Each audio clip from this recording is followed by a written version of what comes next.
In 2010, an 80-year-old antiques dealer named Forrest Fenn walked into the Rocky Mountains, dug a hole and buried an ornate box full of his finest treasures. Whoever stumbled upon the box would get to keep all the gold, jewellery and gems it contained, worth over $1 million. If that doesn't sound intriguing enough, Fenn then gave hints to the box's location in a poem that he published in his autobiography.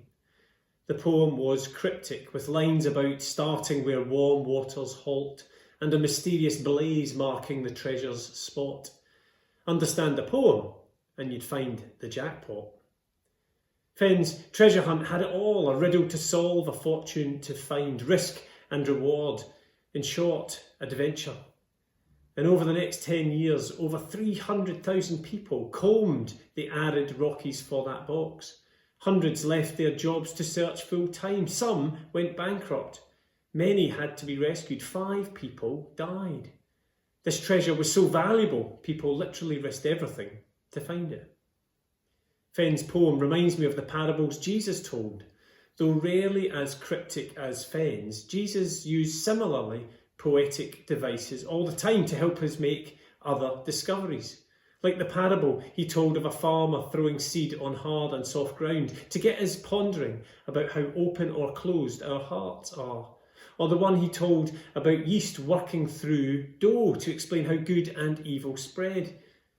But Jesus didn't always explain his parables. Like Fenn, the test was how much his listeners really wanted to find the answers they contained. One of his parables is just 2 sentences long. It's about a guy who finds treasure in a field and sells everything he has to go and retrieve it. In this case, Jesus does explain the riddle, telling us that the treasure in the story is a relationship with God.